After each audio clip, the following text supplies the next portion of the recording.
We are live now on the Truthscript Wednesday podcast. I didn't want to do the Lego movie thing and say Truthscript Tuesday on a Wednesday. I just decided to forego that and have our first ever Truthscript Wednesday. So that's what we're doing today. We have a number of great articles on the Truthscript website to go over. One of them actually made me tear up a little bit. We may talk about that. But here to join me to talk about that as well is my brother, David Harris, who's also the president of Truthscript. We practice nepotism here, so I'm just the secretary, which I don't think that has any authority. But David has tons of authority. So if you have questions for David in the live chat about Truthscript or any of that, be sure to talk to him about that. I'm getting a message that Rumble's not coming through, so I'm going to work on that. But while I'm working on it, why don't we just start going through the articles, David? I don't know if there's anything you want to say before we start doing that. I'm ready to go. I got my neocon mug, so I think we're set. All right. Oh, nice. Yeah, that's all right. Well, let's start here then. This is actually an article for next week because it's Wednesday today, and that was posted this morning. But we have three today. The first one is by Bob Colton, who I think is a pastor, if I'm not mistaken, right? Yeah, or a professor, I guess. He was a professor for a long time. He's an older gentleman, but he was at Southwestern Baptist Theological Seminary. That's SWBTS. No, SBTS. Southwestern. Isn't that where Paige Patterson was? Yeah, I'm pulling it up. It says right on. Bob Colton was a professor of psychology and counseling at Dallas Baptist University. So you, offended everyone. I don't know if anyone's offended by that. I mean, Dallas is. I think that's a pretty good school from as far as academically. I think I don't know if that's Dallas Theological Seminary though. We're really getting stuck in the weeds here, but he is a Baptist. He's a Baptist. He's a Baptist. We can affirm that. Also, and it looks like you're right. Also, I think he taught at Southwestern Baptist Theological Seminary, member of Heritage Baptist Church. Now, he wrote this article that I thought was kind of interesting on deconstructing, and so I put the word exvangelical out there. But you've talked about this a little bit. What do you think the thesis of this article is? I mean, it's definitely like a more reformed argument, but basically that like the crux of it is that.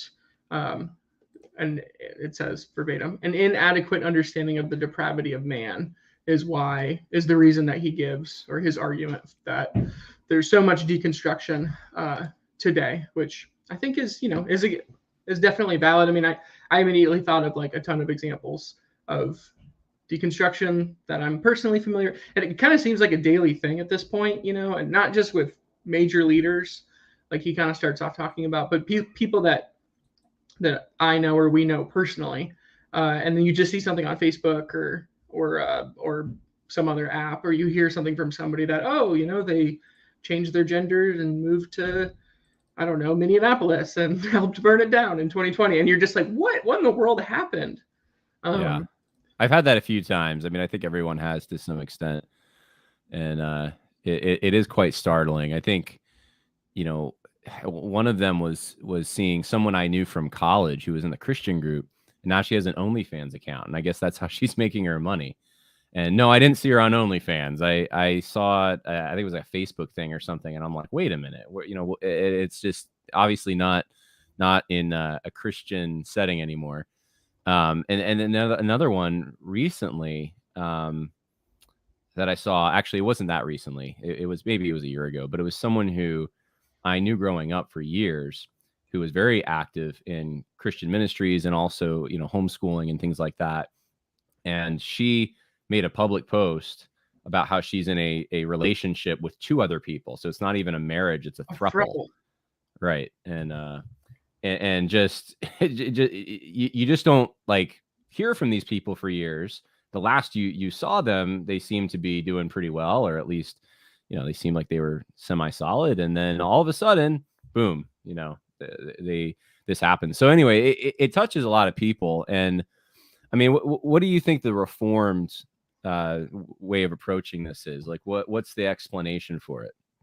Well, I mean, what he goes into is that, essentially, if you deconstruct, it's evidence that you were never saved to begin with. Which, it's funny because, like, I mean, I live in Tennessee now. I've lived here for 10 months, and you know, I lived in New York. I mean, you live in the same house that I did for a long time now, because I used to rent from my older brother, and Yep. I kind of forget that a lot of these sort of gimmicky.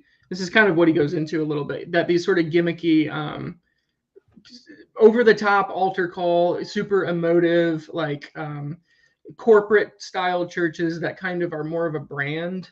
And he's kind of touching the theological part of it, but one thing that he kind of made me think of in this article is the cultural part of it. And in the South, like, this is still a big thing. This is still going on pretty extensively. That salvation is almost like a something that you sign up for, like a country club, like something that you sort of, and very Right. regular people that I work with and stuff. Oh yeah, I go to church. Oh yeah, my Sunday school class. I went with my Sunday school class to go do this or go do that, and it's just strange. Like in New York, you didn't have a lot of that as much because it's a little more black and white and more spiritually dark areas.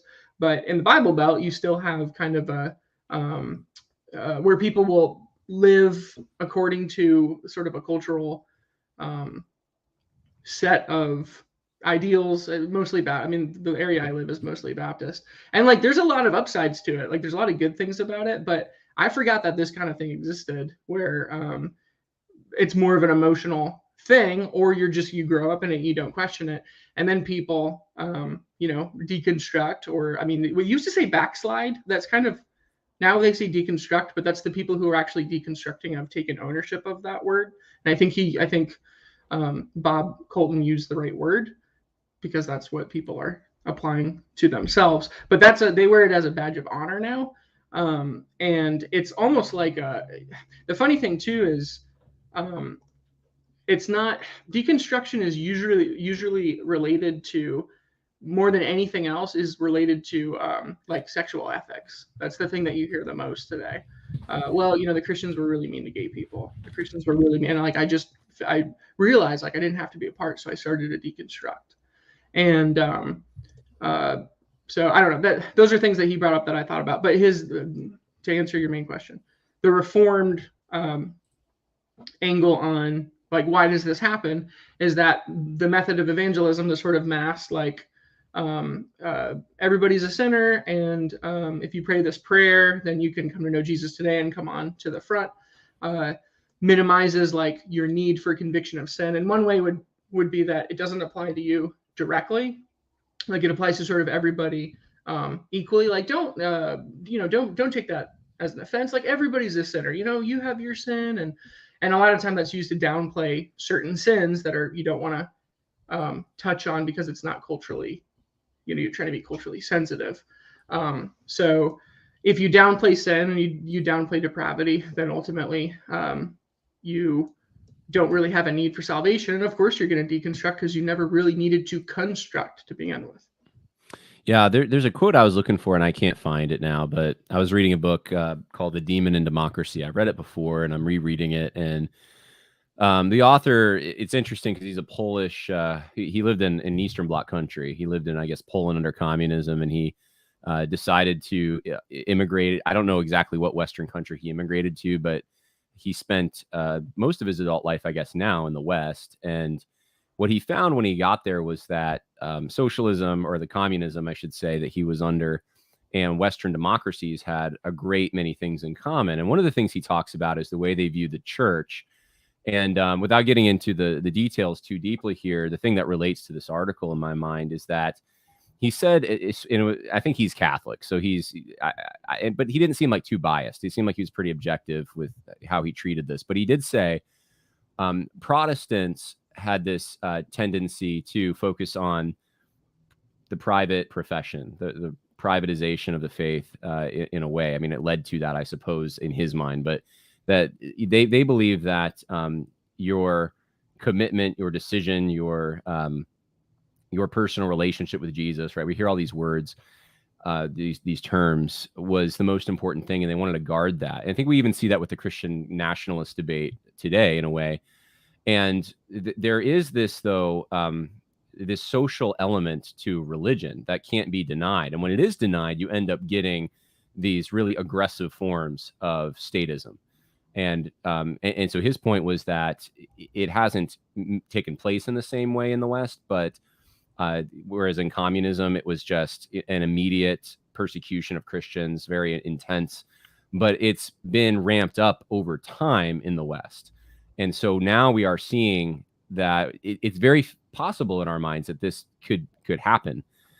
And so, what are the implications? I'm not saying, I'm not attributing it all to this. I know this is just another explanation for what we've been encountering with evangelicals and the secularization and paganization. But what are the implications when churches are pushed to the sidelines, when they give up or are forced to give up their social credibility, their I guess, credibility in the public square for being authoritative. And they concede that to other institutions, to the university, to doctors, psychologists, to experts in the media. When they do that, then they're no longer relevant.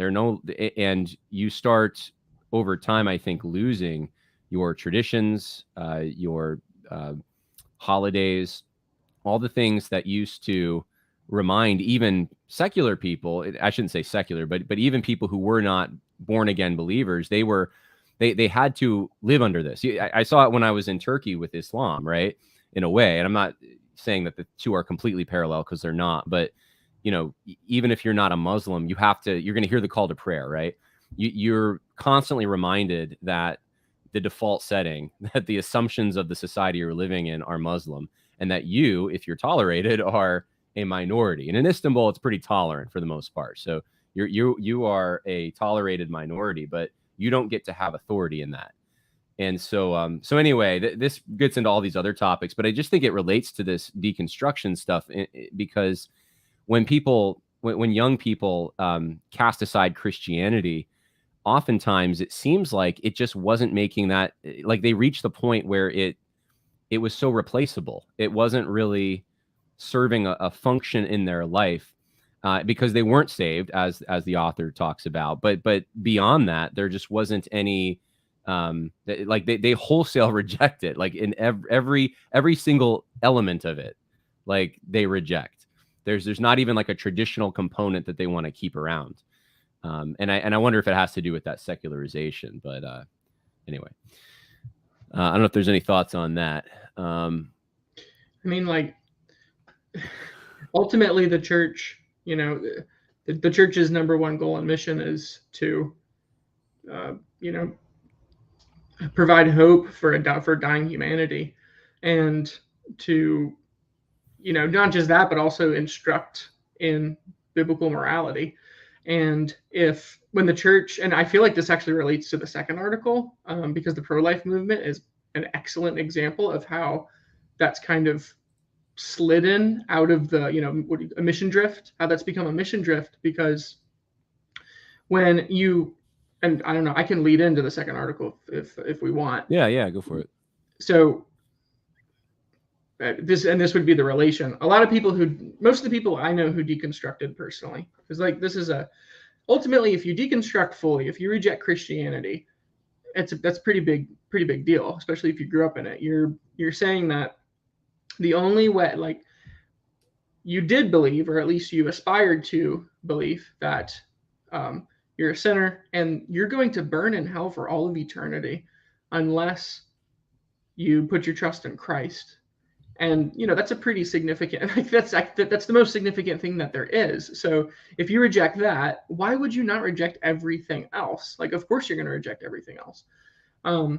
And when the church, if the church is wishy-washy or wonky on that at all, then of course it's going to be wishy-washy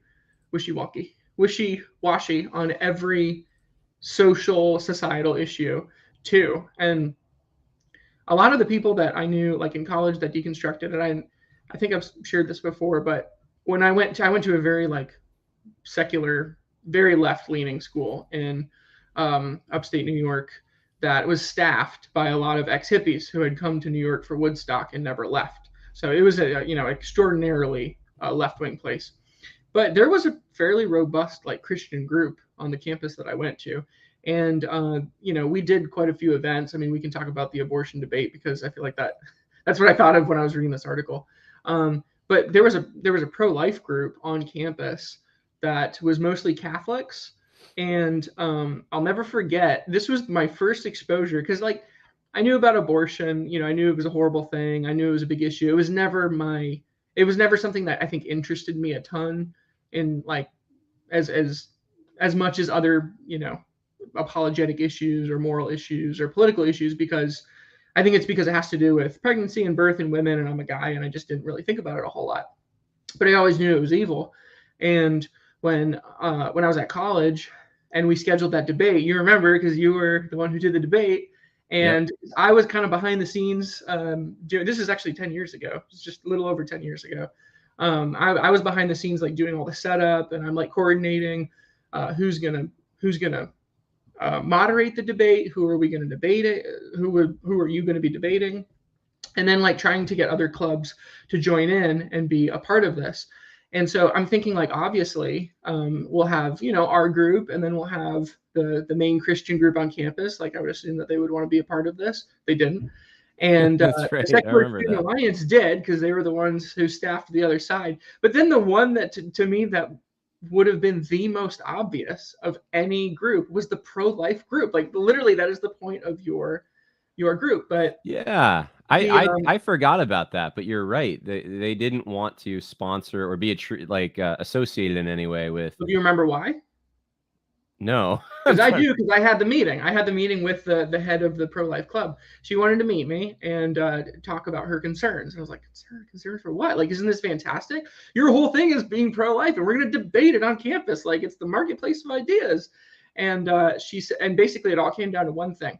She was concerned that we might show pictures of aborted fetuses. That's right. And if we did show pictures of aborted fetuses, then they didn't want to be a part of it because, that can cause a lot of trauma. And I remember just thinking at the time, like, who gives a crap? Yeah, there was a little a video I think I showed that I think I did show some aborted fetuses, and I think I warned everyone.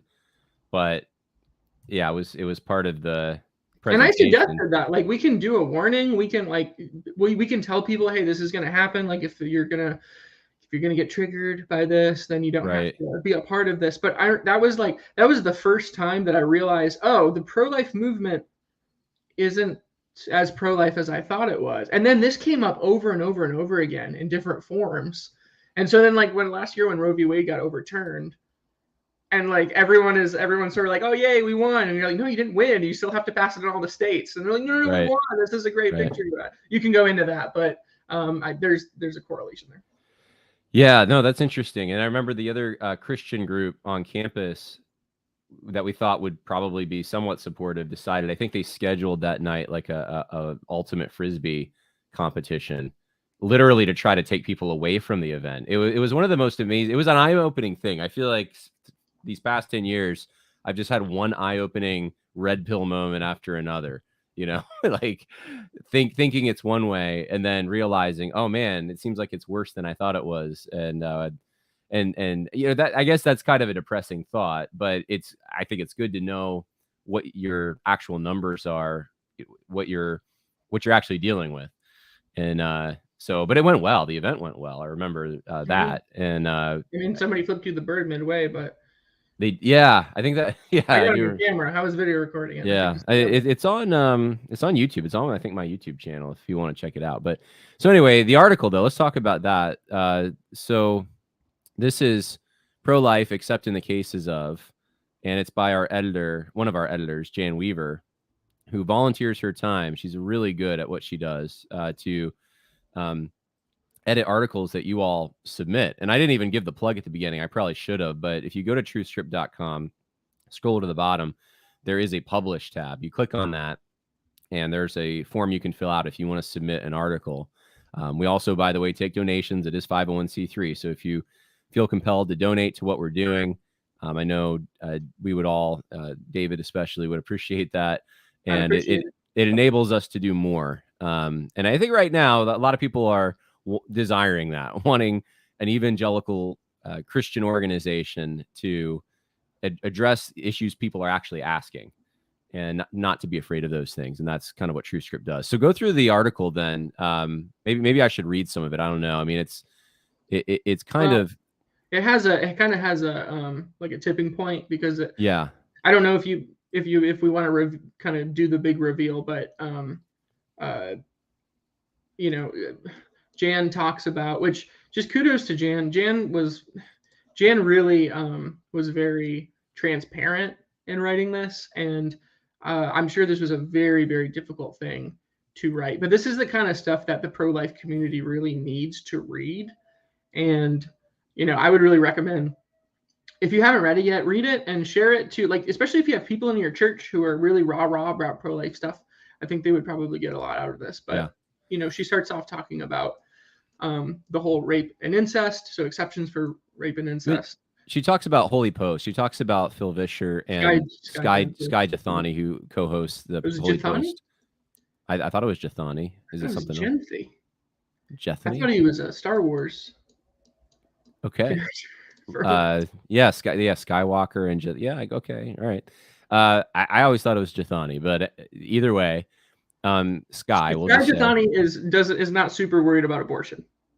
Yeah, he thinks that it's not about what laws you have on the books, but whether or not you can reduce the number of abortions. That's the main thing, and he thinks that he has a better formula for addressing that through social justice rather than making abortion illegal, basically. And so she critiques that as pragmatism, and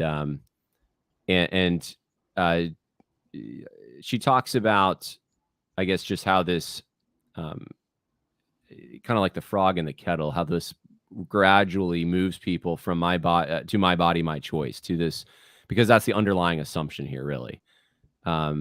Because if as soon as you assume that it's an actual person, then that changes everything, right?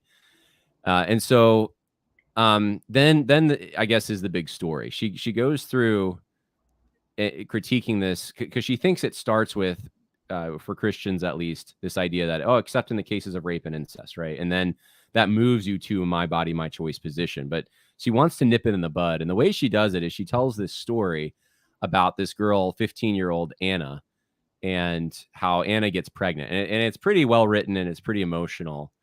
And I don't know if you want to, talk about that at all, or. I think it might be best to let people read it, because if you just kind of talk about it, and if she tells the story and the story is it hits hard. It is probably one of the better, to send to a Christian at least, pro-life or anti-abortion articles that you could send to someone to really just kind of jolt them a little bit. It's well done. So check that out. Pro-life, except in the cases of. And if you ever hear anybody say, well, I'm pro-life except for, in cases, which I've heard it a few times. You don't hear that a lot. I feel like in Christian circles, you might hear it more in like neocon circles. But I think, didn't President Trump say something to that effect not too long ago? I don't know if it was Roe v. Wade. Or like they should have allowed exceptions for this or that. I mean, I feel like that's a Republican talking point. That's like basically every Republican. It's like, we're pro-life, but we need to have exceptions. Yeah, Trump's all over the place though, because remember 2016 he was saying women should be punished for it, and everyone lost their mind. And now, that makes sense though. I'm pretty sure, because I remember I was with Senator Steve King once at a dinner a few years ago, and he told a story about meeting with President Trump on the issue of abortion. And he brought, actually, it's kind of funny, he brought a woman from Iowa with him, I guess. And she had, I guess she had an experience where she was raped, had a child, and is against the exceptions, the rape incest exceptions. And so she's sitting there in the Oval Office with President Trump, just met him, and with Steve King. And Trump, I guess, pulls Steve King aside and basically says, where do you find these people? Because he just could not believe that someone who had gone through that experience would be supportive of not allowing abortions for other people going through that experience to alleviate it somehow. He says, where do you find these people? And Steve King said they're all over the Midwest, Mr. President. But yeah, I mean, that, so whether or not it's public, I know privately President Trump has said that. And that is kind of like I guess that's like the default setting for most Republicans is, well, we're pro-life, but there's those exception cases. So anyway, I should probably just ask. There's some people in the private chat here. I'm just going to see. Do you want to tell your story first, or do you want to go to some people in the private or in who are waiting to come on first, and then go to your story? We can let some people come on. All right, Mark. I'm going to pitch it to you here. So make sure you're unmuted. Let's see if I can. There you go. Hey, Mark. Hey. I see your hand. What's going on? Howdy, Mark. Hey. Yeah, so for those who don't know Mark on Twitter, I don't know if you just started doing. He's the 9 marks. 9 marks. Oh yeah, you're Mark Dever. You're Mark Dever. Yes. That's Mark, me. You seem a lot happier than. I'm sorry about the conference. I'm sorry the moments down, but. Yeah, sorry. Your conference was canceled, Mark Dever. Well, I'm so overjoyed at the two fellas in the back. That were cuddling on the couch. They got their moment in the spotlight that everyone could see. That's what I'm excited about. Okay. Well, you have a lot of videos you post on Twitter doing construction. Is that what you do? Are you like an independent contractor?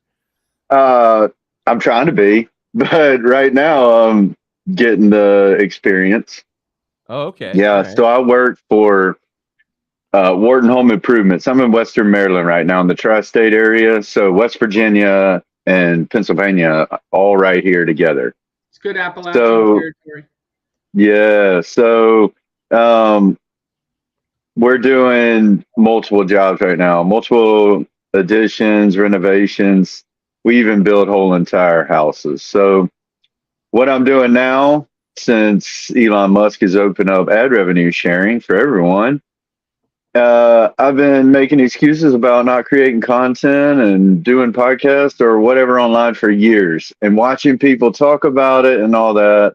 And I finally said, what am I waiting for? It clicked and I'm going after it now. So I'm posting on Twitter and other places, but I've also bought the domains for makeyourmarkcraftsman.com and .net. And I'm going to be setting up LLC, getting a website going so I can bring this all together into a website, showcase my abilities and so forth, have a brand presence online, but also build up locally and whatever so that I can, get my own thing going. Cool. Awesome. I think you're doing it right because you're focusing on something that you enjoy, you're good at, and a lot of people, I think, make the mistake of trying to get involved in like a political discussion or a theological discussion when they just don't really have sometimes that's just not their thing, right? But they care about it. We all should care about those things.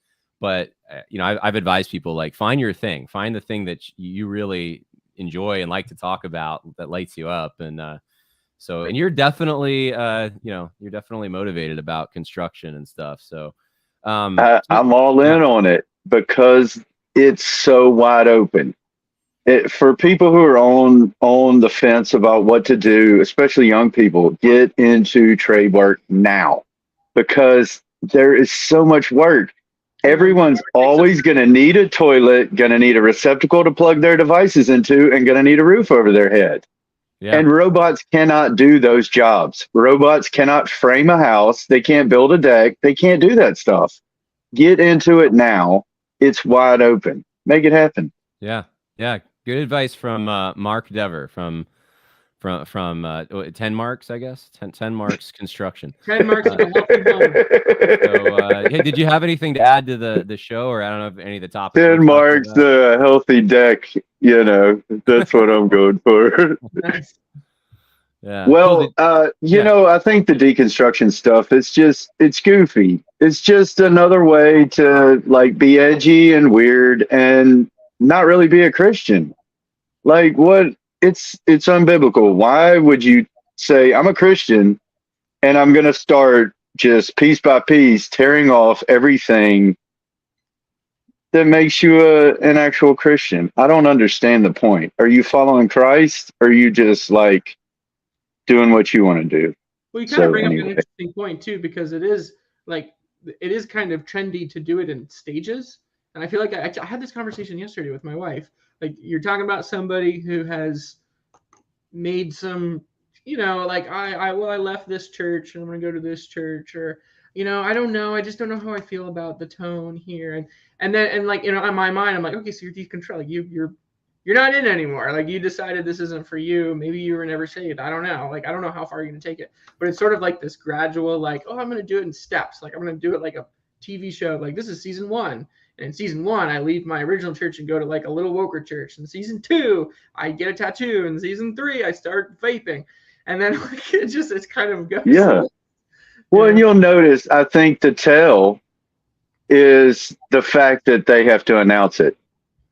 If this is just what you're doing, you don't have to announce it to people. Why do they make it a point to let everyone know this is what we're doing?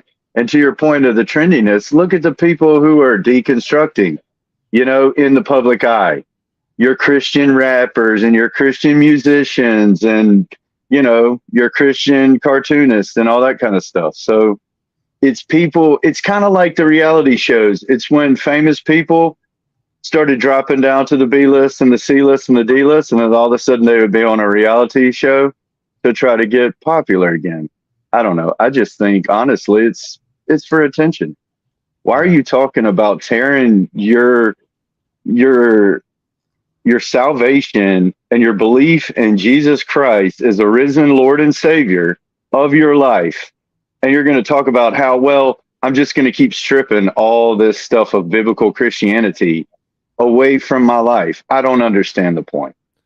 So yeah, they're not just doing it with even Christianity though. They like it also gets into, usually even the deconstruction stories start out with like a political thing. Like, I grew up in a Republican household and we were patriotic and we supported the president or whatever. And then I realized that the Republicans are just awful. And that, like, it leads to the reason that we were supporting Republicans was because we were Christian. So Christianity must also be awful. And it's like every single element of their childhood and any attachments that they formed at that time must all be severed, must all be rejected. It's a remaking of oneself. It's like a new. It is like being born again in a. It's a conversion. Secular, it's a pagan, conversion. but it's born again to what you want. Right. It's conforming it to human desires of whatever you want your image to be. A lot of times, it's not conforming to Christ. Yeah. So, yeah. I agree, man. I totally agree. I appreciate you having me on. Yeah, appreciate you, Mark. Thanks for the support. Thanks, Mark. And we'll talk to you later. All right. Oh, I cut Mark off. Sorry, Mark. Sorry, Mark. That was kind of rude of me there. He's giving me the thumbs up. All right. So, so the last article is written by actually you.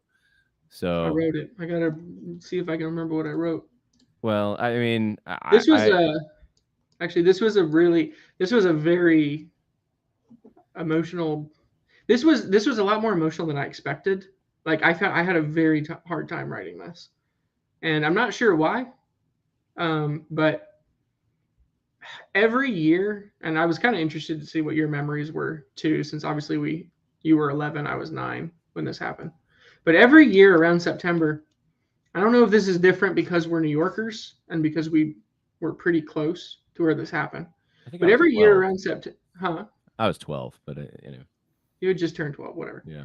And I was almost 10. Every year around September, for several days, I just have like,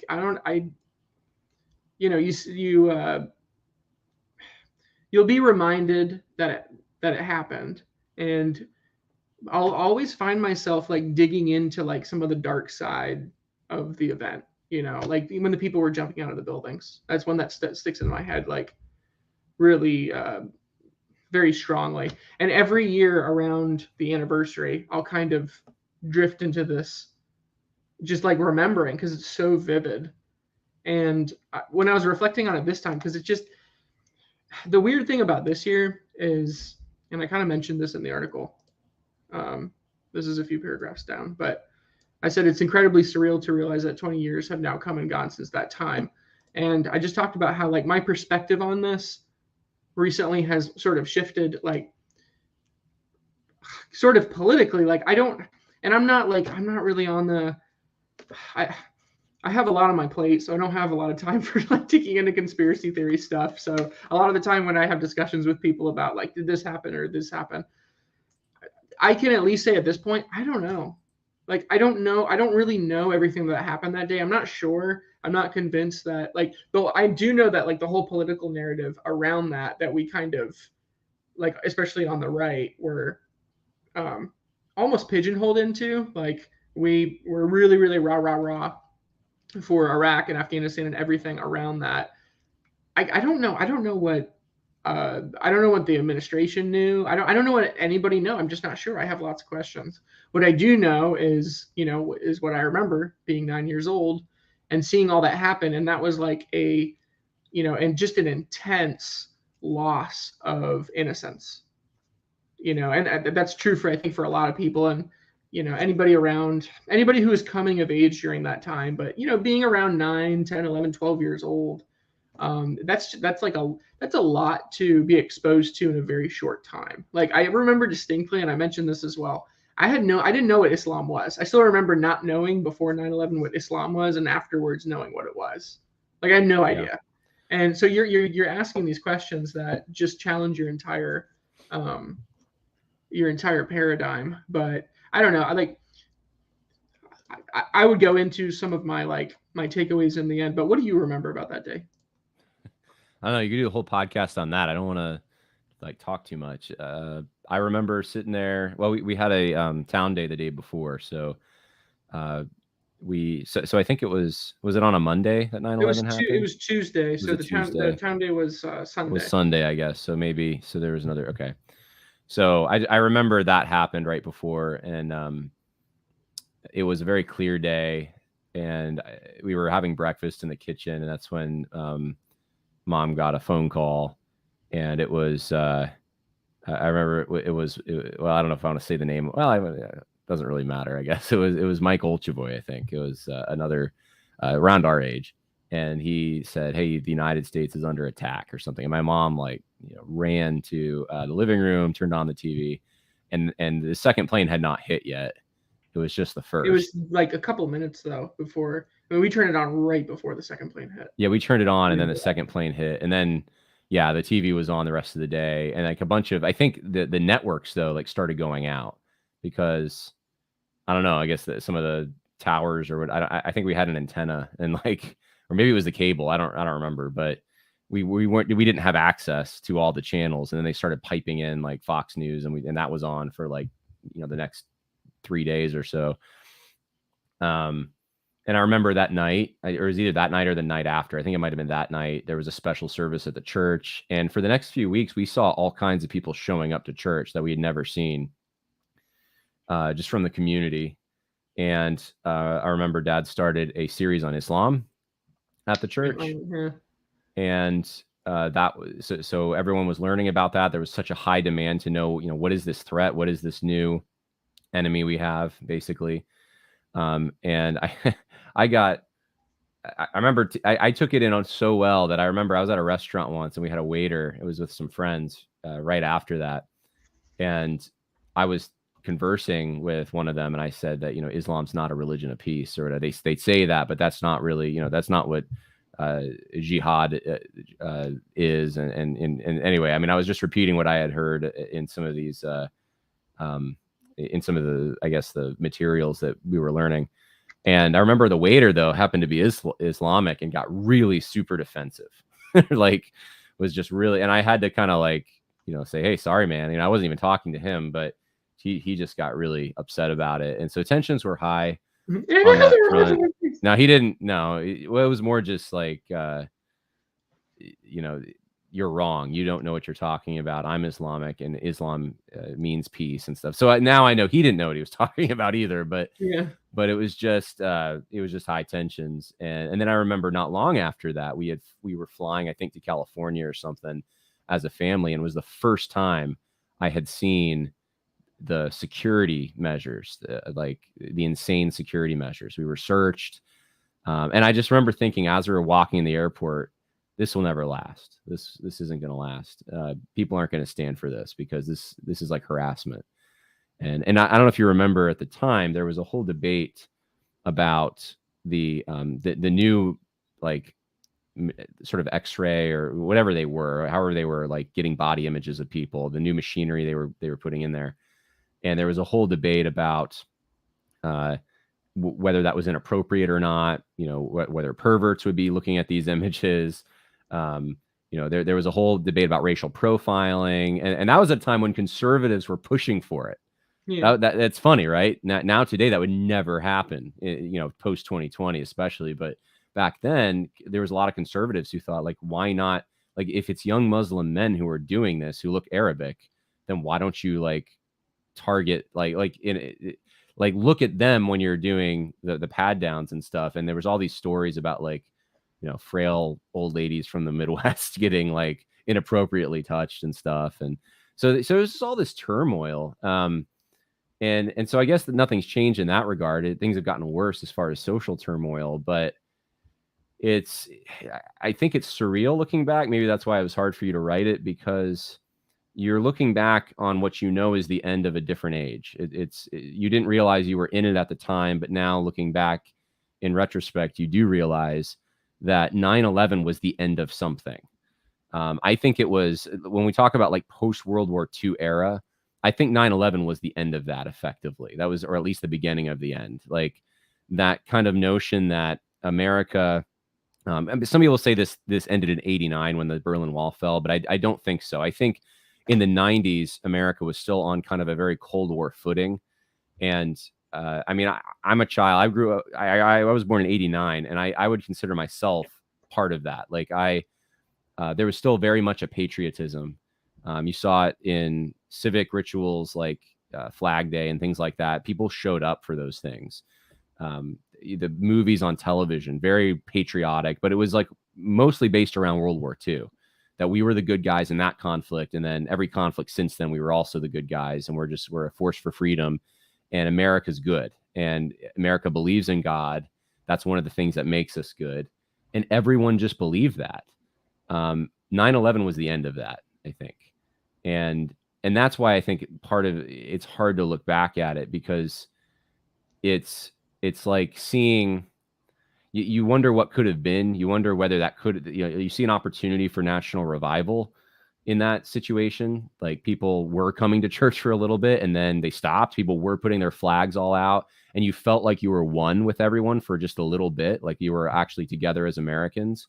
Even Democrats and Republicans for, like, a week or two were sharing the same sentiments. And it just felt like we were one. Like, Americans were Americans. We had a common enemy.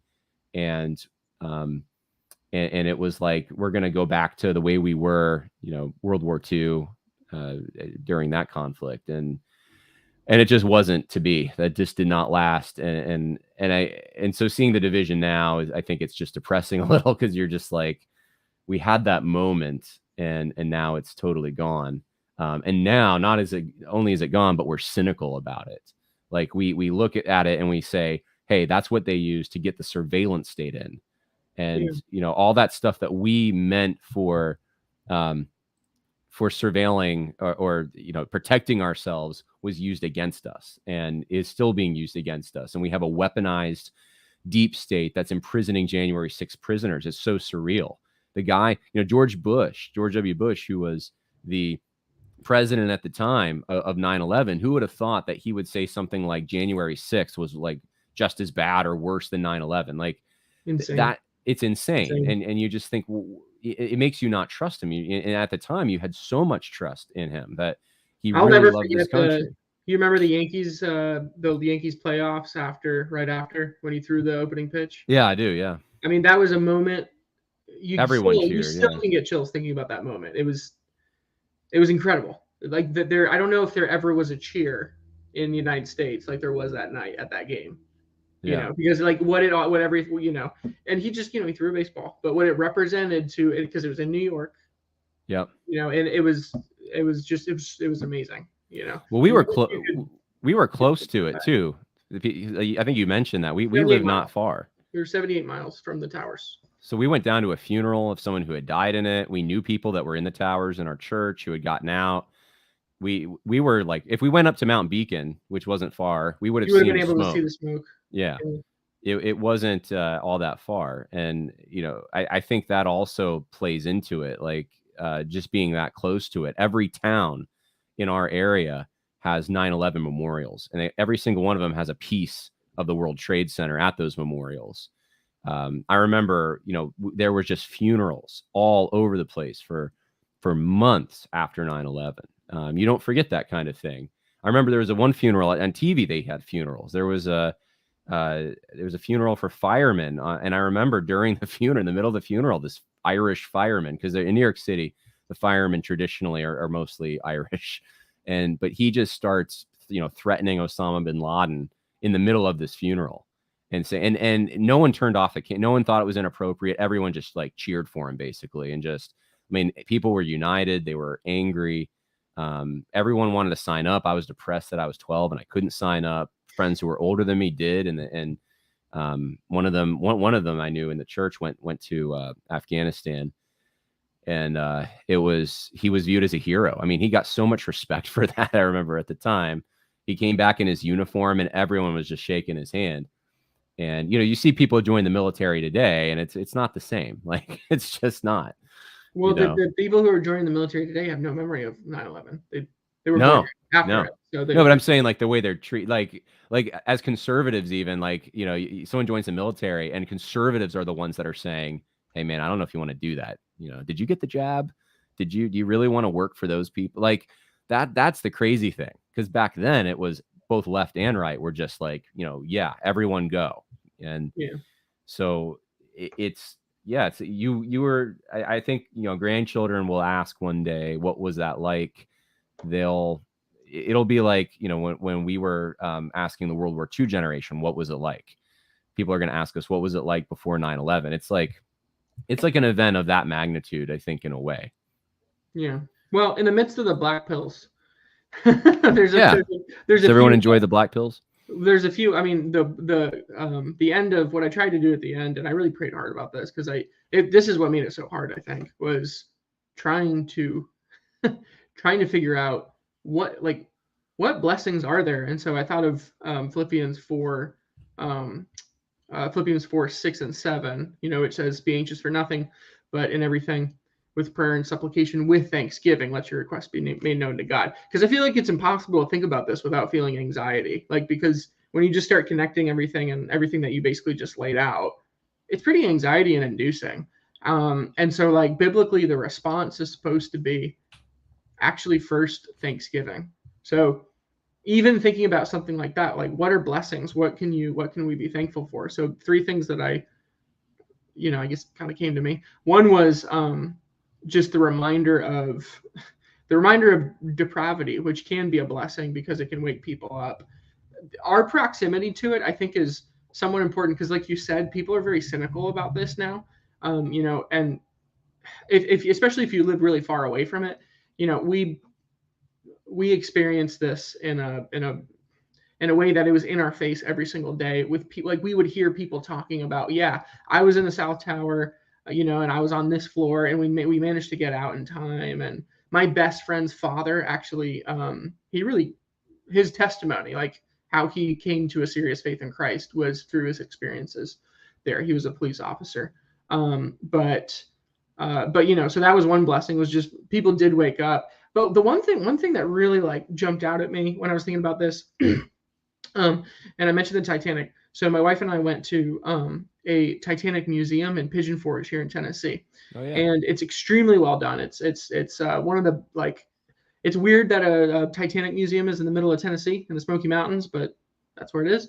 And it's it's very, very well done. And one of the things that hits you with the Titanic is like, what was the point of this? You know, you have all this, you have, I think it's close to 2,000 people died.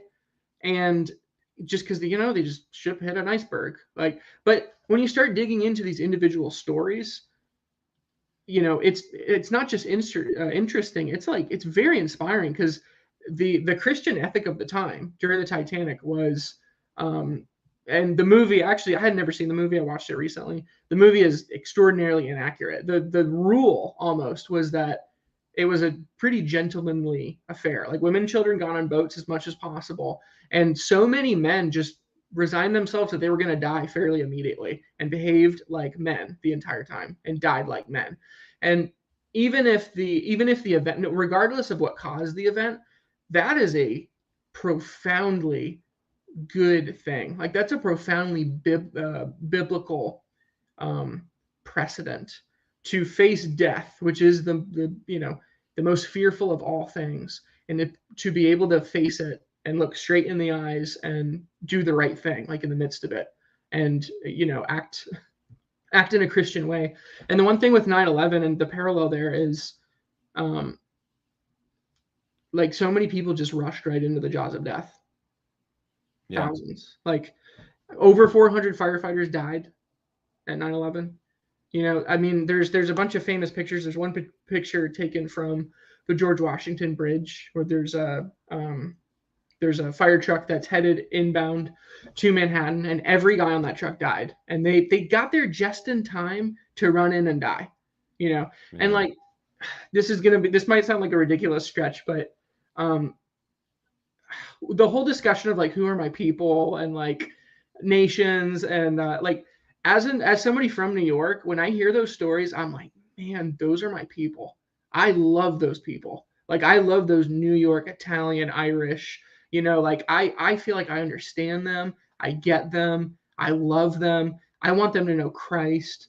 I don't live there now, but like, I could see myself going back as a missionary one day, just because I have like, those are the people I grew up around. And 9/11 is like the principal event where the wonderful qualities about that culture were just on full display.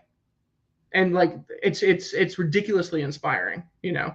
So I don't know, that's a positive thing. Like, it's heartbreaking, it's awful, it's horrific, but there was a lot of like incredible heroism and bravery, and like, those stories should be told. Like, that is a Christian thing. That is a uniquely Christian virtue, to share these stories and like hold these guys up as, hey, you want to know what a man is? That's a man.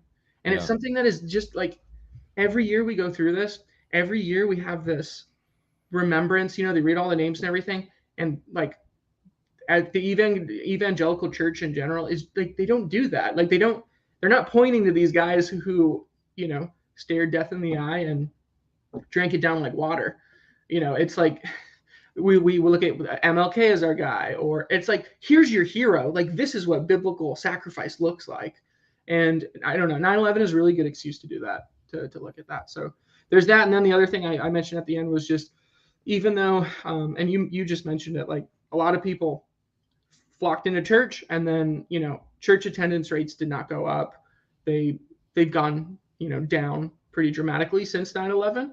But you know, being close to it, I think we both know a number of people who came to Christ, and I've heard plenty of testimonies of people who came to Christ because of their experiences that day. So God was at work. He did draw people to himself through that event, which regardless of, you know, whatever the politics, whatever the situation around it, like, he was still at work, even in that darkness. So yeah, that's pretty much He was. Yeah, I think that it is a little bit like our World War I. You know, the way that World War I influenced the British psyche. We didn't get there, and we basically got there in time to win the war. And then, of course, World War II, I think, damaged our psyche to some extent. But we also, I don't know, there was an optimism in the 50s right afterward that we were, the world was on a track for more freedom, that was inevitable, and you know, today we know this is this classical liberal kind of post-war World War II consensus talk. But with 9/11, I do think that it parallels in some ways what happened to the American psyche in general is kind of like what happened to the British psyche during World War I.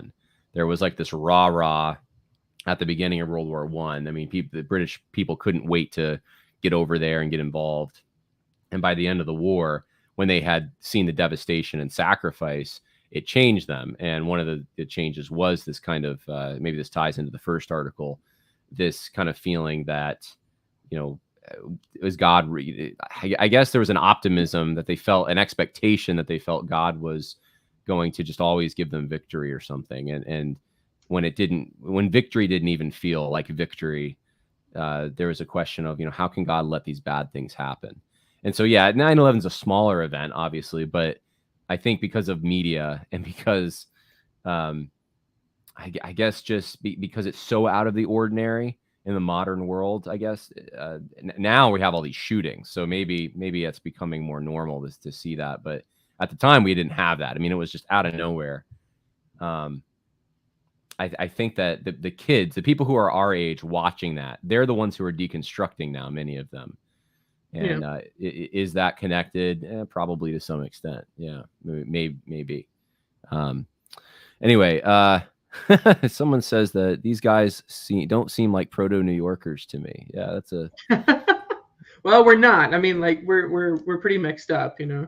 Parents from California, family in Ohio and Mississippi, and you weren't even born in New York. I just made it by a couple of months. So I mean, that's kind of the strange thing. I've had to. You went through this when you moved south, and I moved south now, and there's a weird, like, I don't know if we want to get into this, but like the whole fortify the red states, like let's you know, fortify the red areas, everyone, like, you know, get out of your blue area and get to a red area, which I'm on board with to the extent that I did it. But there, you do start asking these questions of like, who are my people? Who are my, like, what is my what is my culture, I guess, is part of it. Like, because you'll be in situations where you don't feel like you fit in. And the ironic thing, and like 9/11 brings this home for me, is I realized like I really do feel at home with Italian New Yorkers, and I married one, so it makes sense. Yeah. But. Yeah, I think that's like most people, or a lot of people, are in that position where they moved around a lot, and especially as broken families and going between parents and things. I mean, people, pieces of themselves are everywhere. It's really a tragedy of the modern world. And it's funny if you look at like cultures, you know, the Scots-Irish tend to be they're explorers. No matter where they go in the English-speaking world, they end up being on the frontier somewhere doing some rugged thing. Like, that's just kind of who they are. And you know, you can see in New York, you know, Italians they're so family oriented, they stay together. In fact, when you go past like Kingston, New York, you don't really see as many Italians anymore. You know, you'll see some in Albany, but like they don't get out into those. They're certainly not in Western New York. They tend to stay together. That's why they gradually move places. They're just a different culture. And so, you know, there are cultures who are more nomadic, who are like able to move around and be okay with that, and kind of keep their cultural stuff, their identity intact. But I think in general, though, people are made to they have a home. You know, even the Jewish people who have been, I mean, there's an example of a group of people who have been all over the world, who've been kicked out of so many countries, and they've kept their identity. Part of the reason for it is because they have a homeland, even if they're not in it. They know where it is. They know it's in Israel. They know that they have a place to go. And that's what happens when Jewish people go to Israel, who have never even been there. They feel like they've come home, that there's a place of belonging there. And so I think I think that's the challenging thing, and not challenging, but it's when you're someone like myself and you, who I was born in California, but I have a lot of family in Mississippi, but I'm living in New York. You feel at home in all these different places and in different ways. And when I was in Virginia, there's part of, you know, things I missed about New York, but now that I'm in New York, there's a lot of things I miss about Virginia. So it's just, there's beautiful things all over the place that God's made. And I think for having a family, probably the important thing is just to decide, okay, what kind of a legacy do I want my kids to have? You have a choice in this to some extent. Like, who do you want them having shared experience with as they're growing up? And I think you made the decision that you wanted your daughter to be around people who are going to reinforce the Christian value system you grew up with. Yeah. Yeah, I mean, and I want whatever kids I have to be pagans. No, no, I probably won't stay here long term, but I respect people who do, and I totally understand. I mean, there's no way you're getting a good slice of pizza, I don't think, outside of New York. Haven't had one yet. Haven't had one yet. Yeah.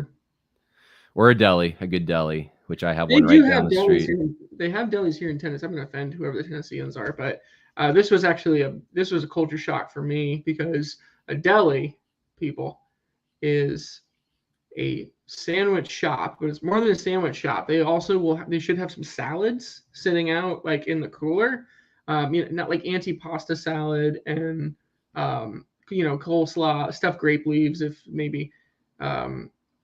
So that's like not just like macaroni salad and potato salad, more than that. But then also the meats, like there should be at a minimum like salami, pastrami, and they have these things they call delis here, and there's only 3 sandwiches. It's a ham sandwich, a turkey sandwich, or a bologna sandwich, and that's it.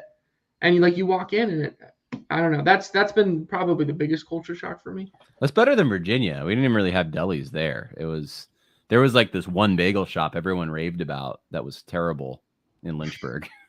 It was terrible. Like, it's just and you don't want to offend the people who tell you about it. Oh, this is great pizza place, this bagel shop, but they did have better barbecue. Like New York cannot do barbecue. That's why I had to start smoking meat myself. That's actually what motivated me. And now I feel like the barbecue in New York is actually better than the barbecue in East Tennessee. I'm going to offend people again, but what? Yeah, there's a couple really good spots in like Handsome Devil in Newburgh, and I don't think I've been to that one. Well, that's where the good barbecue is. Yeah. Okay, so one restaurant in like a 100-mile radius. Yeah, I haven't had a ton. There's a few decent places though. Our dad is the one that. East Tennessee is not really known for barbecue though. No, but they have excellent smoked meat, like cold smoked ham and bacon and stuff like that. Virginia wasn't either. It was Virginia ham, right? But because you were in the South, there was just more barbecue around from other influences. They're really good. I mean, North Carolina have barbecue, but the really good barbecue that I had was in South Carolina and of course Texas. Texas is the best. Texas, Oklahoma, Arkansas also has the beef mesquite. I don't know how we're on this topic, but anyway, I'm getting hungry. I should have said this at the beginning and I didn't say it. So now only, the 3 people left listening are going to hear it, but that's not true. We have more than 3. I should have just let everyone know that the retreat that's coming up, David's going to be there. I'm going to be there. It's actually, is it next week? I think it's next week. Next week. Yeah. It's next Thursday, Friday, Saturday. Sunday. So this is the last opportunity. Like this is the last opportunity to sign up. You got to sign up. If you've been on the fence and you've been saying, I don't know if I want to sign up, let me wait. You can't wait anymore. You have till midnight tonight. Yeah. Well, it's basically, yeah. I mean, if you want to try to see if it's still up tomorrow, then you can try to see, but it's coming down soon. Cause I got to email the camp and give them our head count. So anyway, overcomingevilconference.com, overcomingevilconference.com. It's a men's conference coming up September 21st through 24th. Be there, and we'll see. Both of us will see you there. God bless. Have a good night, everyone. Cheers.